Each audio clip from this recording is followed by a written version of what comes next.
চিতই পিঠা দুধে ভেজানোর পরে কি শক্ত হয়ে থাকে? একদমই দুধে ভিজতে চায় না? তাহলে আমার এই আজকের রেসিপিটি ফলো করে একটা পারফেক্ট দুধ চিতই পিঠা কিন্তু আপনি অনায়াসেই তৈরি করে নিতে পারবেন।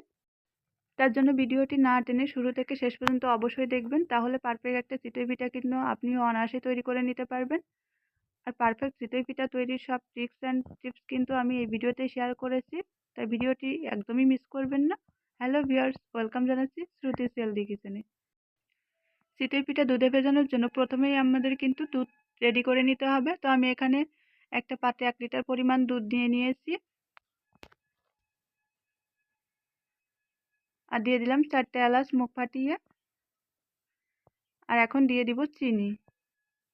আপনারা চাইলে গুঁড়ো অ্যাড করে দিতে পারেন।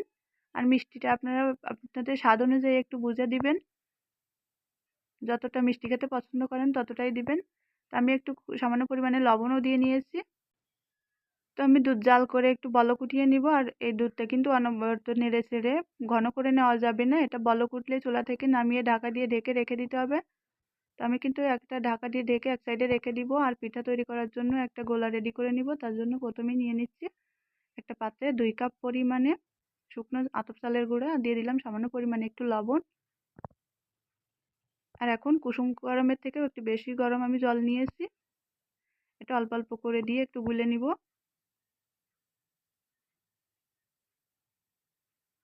হাত দিয়ে 4-5 মিনিট এভাবে করে একটু মথে নিতে হবে। আর এই যে আমার পিঠার ব্যাটার কিন্তু একদমই রেডি হয়ে গিয়েছে, আঙুলটা কিন্তু এপাশ ওপাশ দেখা যাচ্ছে। আর এদিকে পিঠাগুলো তৈরি করে নেওয়ার জন্য আমি চুলায় একটা ছাঁচ বসিয়ে দিয়েছি, আর ছাঁচের নিচে অবশ্যই কিন্তু আমি একটা স্ট্যান্ড বসিয়ে দিয়েছি। আর এখন একটু তেল আর জল গুলিয়ে রেখেছিলাম, ওটা দিয়ে একটু মুছে নিলাম। আর ছাঁচটা কিন্তু অবশ্যই ভালোভাবে গরম করে নিতে হবে। এখন অল্প অল্প করে ব্যাটার আমি দিয়ে দিব। আর ঢাকনা দিয়ে ঢেকে চুলার আঁচ মিডিয়াম টু লো হিটে রেখে আমি এটা 2 থেকে 2.5 মিনিট একটু রান্না করে নিব। আর আমার ঢাকনায় সাইড দিয়ে বাতাস বেরিয়ে যায়, যার কারণে আমি একটু আটা দিয়ে এভাবে করে লাগিয়ে দিচ্ছি, তাহলে কিন্তু বাতাসটা আর বেরোবে না।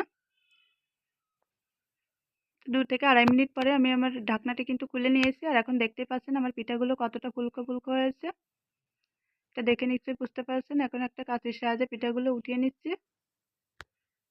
আর পিঠাগুলো কাছ থেকে একটু দেখিয়ে দিচ্ছি, দেখেন প্রত্যেকটা পিঠাই কিন্তু পারফেক্ট হয়েছে। আর আমি কিন্তু আজকে পিঠার ব্যাটার তৈরি করার সময় আমি কিন্তু ময়দা ব্যবহার করিনি। তো আপনারা যদি দুধে ভেজাতে না চান সেক্ষেত্রে ময়দা দিয়ে নিতে পারেন, তাহলে পিঠাগুলো কিন্তু অনেকটা নরম থাকবে। তো আমি পরবর্তী ব্যাচ দেওয়ার আগে আবারও খোলাটা ভালোভাবে একটু মুছে নিলাম। এখন অল্প অল্প ব্যাটার দিয়ে আবারও ঢাকনা দিয়ে ঢেকে 2 থেকে 2.5 মিনিট আমি পিঠাগুলো তৈরি করে নিব। আর পিঠাগুলো ওঠানোর সাথে সাথেই কিন্তু আমি দুধে ভিজিয়ে দিয়েছি, এই যে দেখতে পাচ্ছেন। পিঠাগুলো কিন্তু ছাঁচ থেকে ওঠাতে হবে আর কিন্তু দুধে ভিজিয়ে রাখতে হবে, একদমই কিন্তু দেরি করা যাবে না। আর পিঠাগুলো দুধে ভেজানোর সময় লক্ষ্য রাখবেন যে দুধটাও যেন গরম থাকে, দুধ আর পিঠা দুটোই কিন্তু গরম থাকতে হবে, তাহলেই কিন্তু আপনাদের পিঠাগুলো ভালোভাবে ভিজবে। আর পিঠাগুলো দুধে ভেজানোর সময় যে পিঠাগুলো ফুলবে এবং অসংখ্য ছিদ্রযুক্ত হবে সে পিঠাগুলোই ভিজাবেন, আর যেগুলো ছিদ্রযুক্ত হবে না সেগুলো কিন্তু ভিজাবেন না। তো আমি পিঠাগুলো একটু গরম গরম থাকা অবস্থা আপনাদেরকে দেখিয়ে দিচ্ছি, আপনারা চাইলে কিন্তু সারা রাতও রেখে দিতে পারেন, সেক্ষেত্রে দেখা যায় যে পিঠাগুলো কিন্তু আরও একটু বেশি ভিজতে সময় পায়। তো আমি কিন্তু সাথে সাথে আপনাদেরকে দেখিয়ে দিচ্ছি। আর এর মধ্যে দেখতে পাচ্ছেন পিঠাগুলো কতটা, এরই মধ্যেই কতটা দুধ চুপ করে নিয়েছে।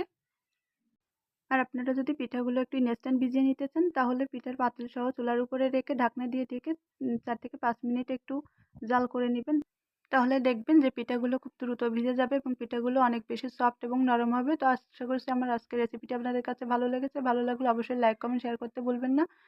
আর অবশ্যই পেজে একটা ফলো দিয়ে পাশে থাকবেন। ধন্যবাদ।